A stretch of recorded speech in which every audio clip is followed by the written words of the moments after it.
we enter the fourth quarter. If not, you've already surpassed them. And speaking of the fourth quarter, and my rhino of the day is the little green plastic rhino, green being the color of my formerly beloved and still, I'm sure, miserable New York Jets, who, it's my first Sunday of absolutely just being so disappointed and fed up with the nonsense going on with the NFL and its coaches and its team owners, and especially its players that are the players, I can't really fault them because they're kids and they don't really know what they're doing.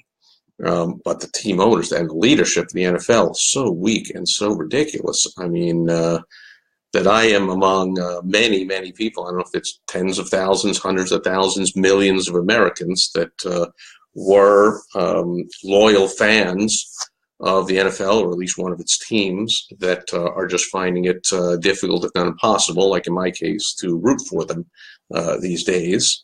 However, today I am wearing my Arizona Diamondbacks logo on the American flag with a baseball bat shirt. Tough to see the baseball bat there. We're frozen up. And we were frozen up there. There it is. Anyway. I got this on July 4th at the Arizona Diamondbacks game, and it made me think, man, such a good thing that the NFL is not playing on July 4th, because how disgracefully embarrassing would that be for the country? So, I've talked about this before, and I'll get off the soapbox and go back to figuring out what to do with my fall Sundays now. For my entire life, basically over half a century here, I have fall Sundays. I've been watching the pregame shows and setting up my fantasy football team lineups. That's only for the past 30 years or so, a little over 30 years. I've been such a sports fan my whole life. My father always had season tickets to the New York Jets games, so we went every Sunday and had season tickets to the Knicks games and the Rangers games, and basketball and hockey, and I went to a lot of New York Mets games. Sports been a big part of my life, and then I even went to law school with the thought of becoming a sports attorney of some kind. And then in my final year at law school, I turned my hobby into what became the largest fantasy sports game company in the world.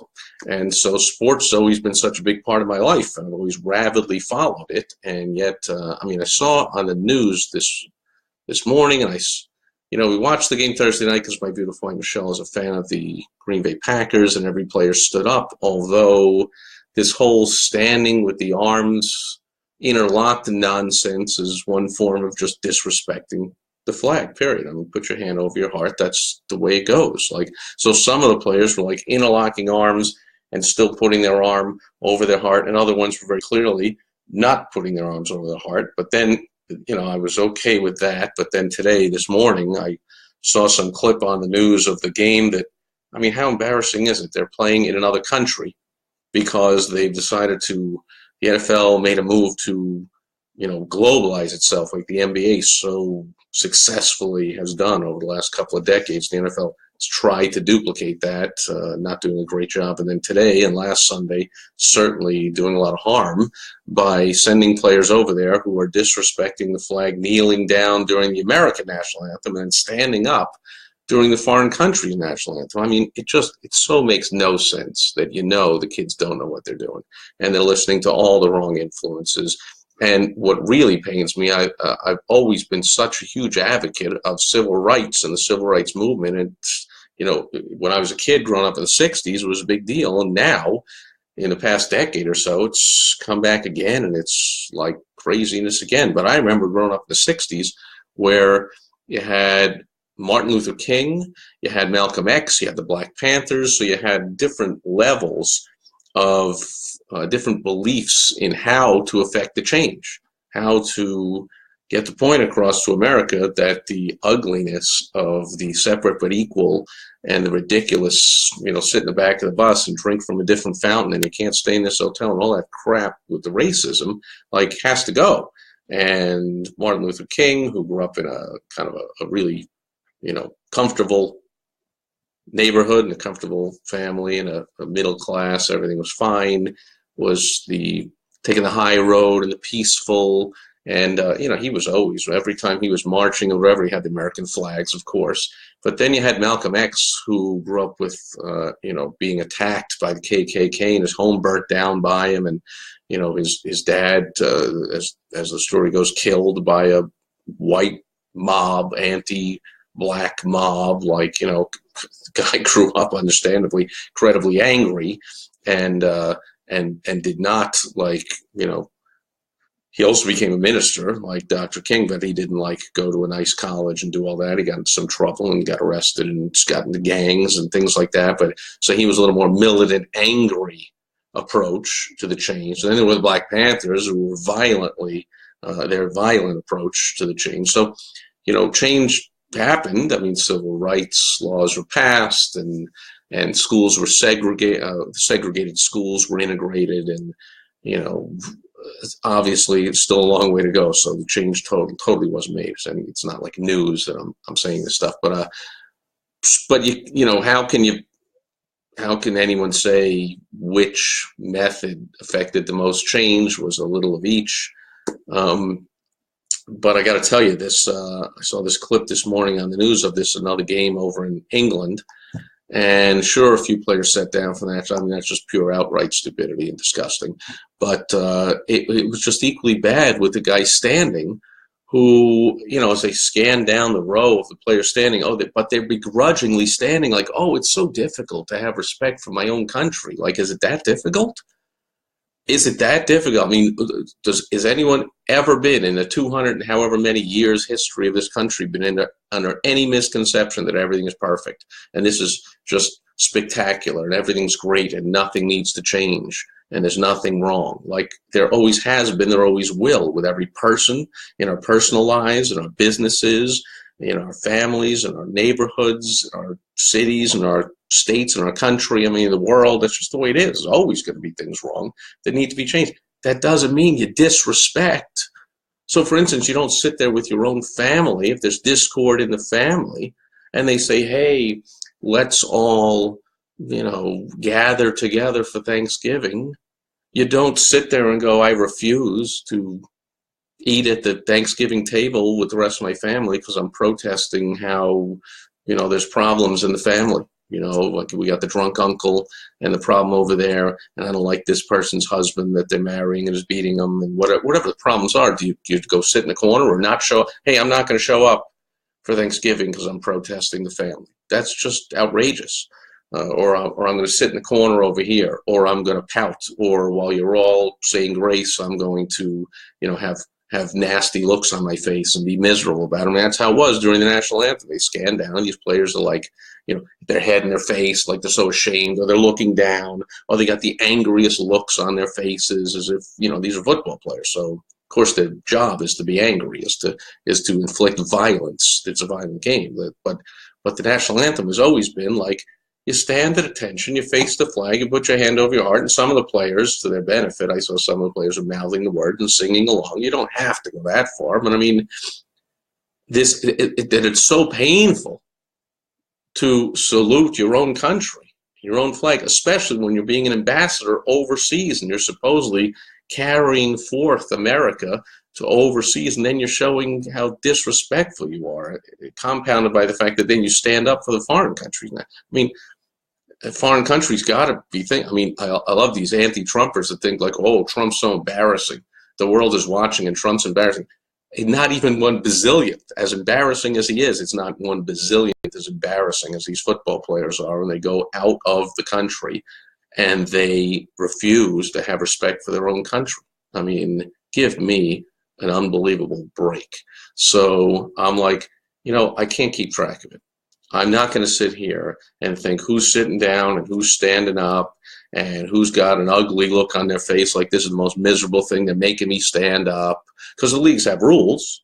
The NBA now comes out and says you have to stand up. The NBA is even more overwhelmingly black than the NFL. The NFL is supposedly like 70% black or whatever, and the NBA must be 90% or whatever. So, you think there's problems now in the NFL, watch what happens to the NBA. The difference is the NFL football is the number one most watched, biggest money-making sport there is, and the NBA has always been much more minor compared to that, even third behind baseball.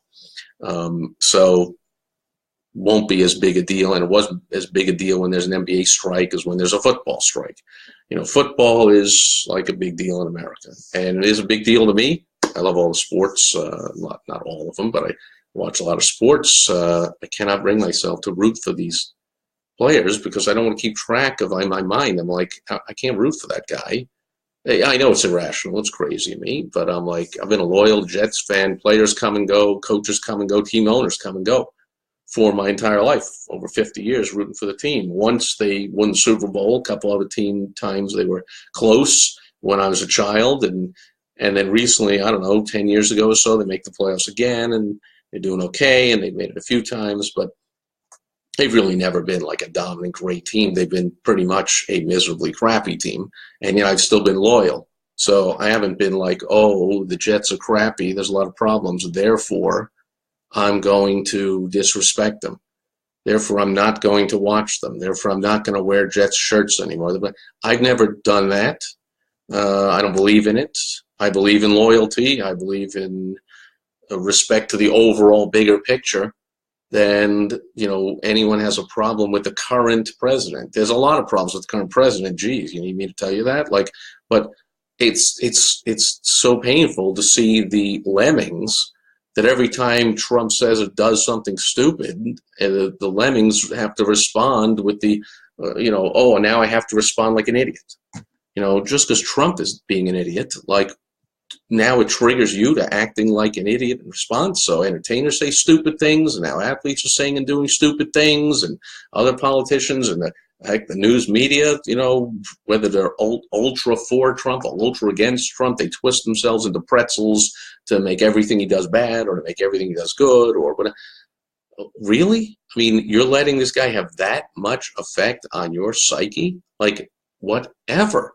Like, president's going to come and go. They have a whole life. They're going to continue. Like, policies come and go. Like, I'm not going to disrespect my own country, my own fundamental beliefs, what I believe in, because of any one person saying or doing a stupid thing, no matter what office they hold or whatever. So just really weak of the NFL to not enforce their own rule and get this all started with Colin Kaepernick, who didn't even start protesting, of course, because he was against Black Lives Matter things or anti-cop racial violence. He was just pouting on the bench because he got benched. But then, his girlfriend or somebody, who I forget the story, was like, hey, make something out of this. Don't just sit on the bench, like kneel and protest something and and it became something. But that he was totally wrong and needed to be stopped. The NFL didn't stop it. A few more players do it. Now Trump comes out in this typical Trump-in way and elevates it to a ridiculous thing. But now, are we seeing the real players' attitudes come through? Again, I give them a break.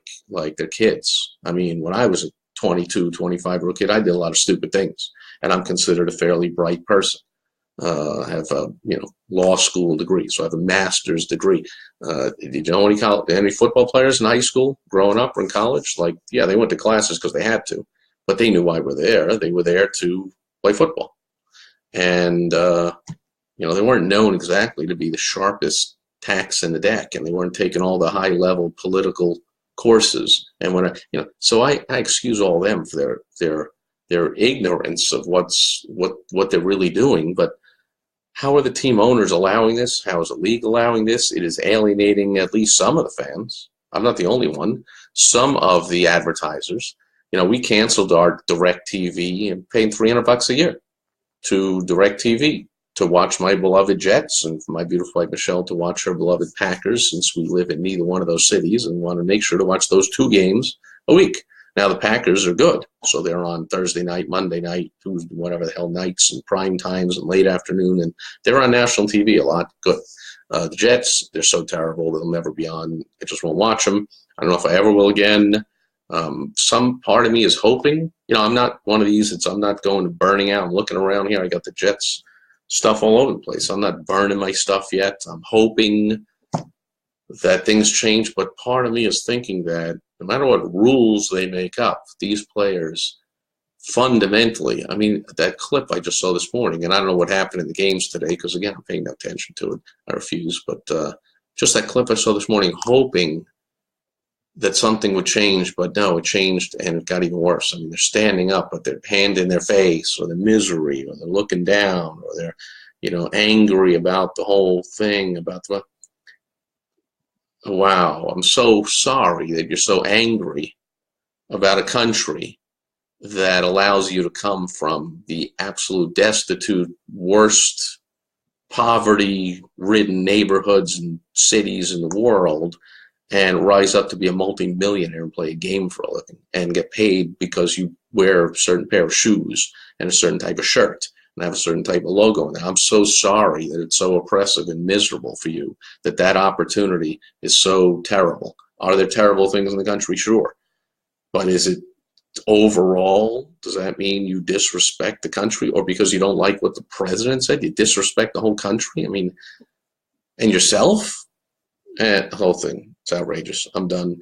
As you can tell, I'm not in a great mood today because I would like to have my hobby that I've had my whole life. And I just can't bring myself to do it. I can't root for these guys that are in such pain to be an American.